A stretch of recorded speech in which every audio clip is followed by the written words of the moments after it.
Hello everyone, आज हम बात करेंगे जेईई एग्ज़ाम के बारे में, जिसका फर्स्ट अटेम्प्ट हो चुका है, उसका रिजल्ट भी डिस्क्लोज हो चुका है। अब जेईई का सेकंड अटेम्प्ट शुरू होने वाला है, जो कि 2 अप्रैल से 9 अप्रैल के बीच में ख़त्म होगा। एग्ज़ाम ख़त्म होने के बाद उसका रिजल्ट 26 अप्रैल तक डिस्क्लोज हो जाएगा। सेकंड अटेम्प्ट के बाद बच्चों के लिए सबसे बड़ी समस्या कॉलेज डिसाइड करना होता है। बच्चों को ये नहीं पता होता है कि अपने ड्रीम कॉलेज में कैसे एडमिशन लें, किस कॉलेज में एडमिशन लेने के लिए कौन सी काउंसलिंग की रिक्वायरमेंट होती है, ये बच्चों को नहीं पता होता है। जैसे किसी बच्चे को DTU में एडमिशन लेना है तो उसे ये नहीं पता है कि उसको जैक दिल्ली की काउंसलिंग करनी पड़ेगी तो उसको DTU कॉलेज मिलेगा। सबसे बड़ा पॉइंट होता है। आगे हम आपको बताएंगे कि किस किस कॉलेज के लिए कौन कौन सी काउंसलिंग करने की रिक्वायरमेंट होती है।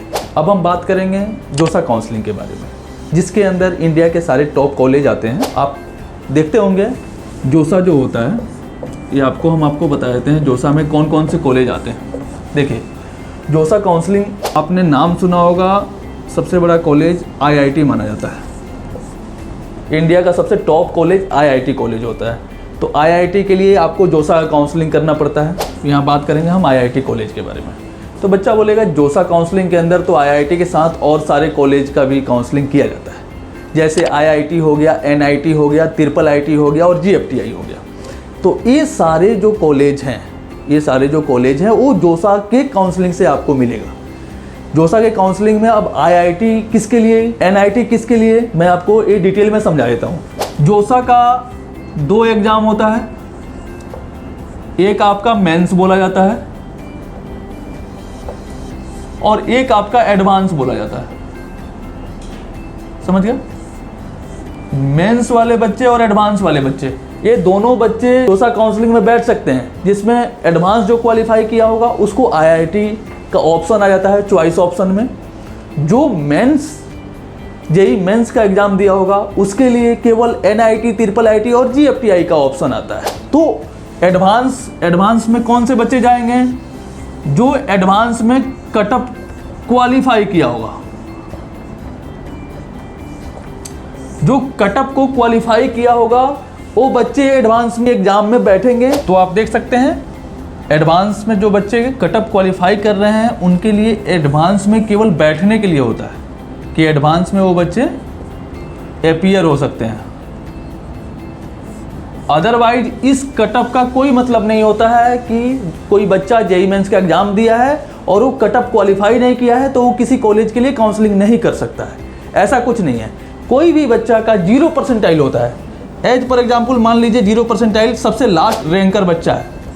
सबसे लास्ट रैंक का जो बच्चा है, जैसे मान लीजिए 15 लाख बच्चों ने एग्जाम दिया, किसी बच्चे का रैंक 15 लाख है। 15 लाख रैंक होने के बाद भी वो जोसा काउंसलिंग में अपीयर कर सकता है। 15 लाख रैंक होने के बाद जोसा काउंसलिंग में उसको ऑप्शन मिलेगा, GFTI, NIT, IIIT का चॉइस फिलिंग कर सकता है वो बच्चा। ऐसा नहीं है कि वो कटअप क्वालिफाई नहीं किया है तो जोसा काउंसलिंग में बैठ नहीं सकता है। आजकल के बच्चे जो हैं यही गलती कर रहे हैं। उनको ऐसा लगता है कि हमने एग्जाम दिया, कटअप क्वालिफाई नहीं कर पाए तो हम क्या करेंगे, हम काउंसलिंग में नहीं बैठ सकते हैं। ये सबसे बड़ा प्रॉब्लम है। 0 परसेंटाइल वाला बच्चों अभी जोसा का काउंसलिंग कर सकता है, ये आप रिमार्क कर लें। एडवांस के लिए कटअप क्वालिफाई की रिक्वायरमेंट होती है। वो बच्चा एडवांस में अपीयर होता है, अपीयर होने के बाद अगर एडवांस में वो क्लियर करता है तो उसको केवल और केवल IIT के ऑप्शंस बढ़ जाते हैं जोसा काउंसलिंग में, अदरवाइज कोई फर्क नहीं है। क्लियर समझ में आ गया होगा कि क्या है एडवांस। 0 परसेंटाइल के बाद भी आप काउंसलिंग में बैठ सकते हैं। आप कोई भी रैंक ला करके जोसा के काउंसलिंग में बैठ सकते हैं। अब आपको ये समझाने जा रहा हूँ कि जोसा का काउंसलिंग कर रहे हैं तो जोसा में कौन कौन से कॉलेज आपको मिल सकते हैं, कौन कौन से कॉलेज के लिए आप जोसा काउंसलिंग कर सकते हैं। ऐसा नहीं कि आपको किसी दिल्ली का IP यूनिवर्सिटी का कॉलेज चाहिए तो आप जोसा काउंसलिंग से ले सकते हैं, ऐसा नहीं हो सकता है। तो आइए आपको बोर्ड पे समझाते हैं। जोसा काउंसलिंग के अंदर आपको मैंने क्लियर कर दिया IIT का ऑप्शन किसके लिए है, ओनली एडवांस के लिए है, जो एडवांस में क्वालिफाई किए हैं। ठीक है। उसके बाद इसमें ऑप्शन कौन कौन से आते हैं, NIT का नाम आप सब लोग सुने होंगे। NIT national institute of technology के नाम से जाना जाता है। ये हमारे हर स्टेट में है। तो NIT का रेपुटेशन IIT के बाद NIT का रेपुटेशन आता है। तो NIT ऑल NIT में आप एडमिशन ले सकते हैं जोसा काउंसलिंग के थ्रू। उसके बाद आता है आपका IIIT। IIIT भी ऑल IIIT, इंडिया के जितने भी IIIT कॉलेज हैं, ऑल IIIT कॉलेज में आप जोसा काउंसलिंग के थ्रू जा सकते हैं। ये भी आपका जोसा के थ्रू ही जाएगा, ठीक है। उसके बाद आता है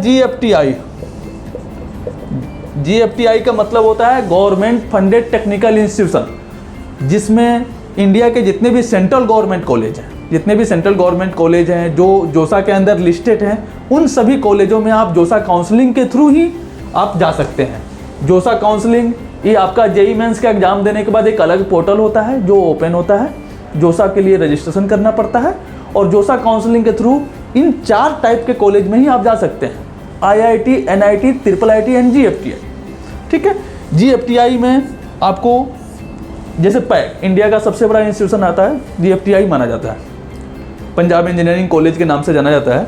तो पैक भी GFTI के अंदर आता है। BIT मिश्रा भी एक काफ़ी नामी कॉलेज है, काफ़ी अच्छा कॉलेज है, कई NIT से ऊपर आता है। पैक भी कई NIT से ऊपर आता है। तो ये आपका GFTI के अंदर में आता है, जैसे गवर्नमेंट फंडेड टेक्निकल इंस्टीट्यूशन जो मैंने आपको बताया उसके अंदर आता है। तो आप लोग तो जोसा काउंसलिंग के बारे में क्लियर हो गया कि जोसा के अंदर कौन कौन से कॉलेज आते हैं और कौन कौन से कॉलेज हमें मिल सकते हैं जोसा काउंसलिंग के थ्रू। इसके अलावा कोई और कॉलेज चाहिए तो आप इतना ध्यान रखें कि वो जोसा काउंसलिंग के थ्रू नहीं मिलेगा। उसके लिए आपको अलग काउंसलिंग करना पड़ता है, या तो ये स्टेट काउंसलिंग हो या अलग काउंसलिंग हो। वीडियो के लिए इतना ही। नेक्स्ट वीडियो में हम आपको जैक दिल्ली काउंसलिंग के बारे में बताएंगे। उसके लिए हमारा चैनल सब्सक्राइब कर लीजिए।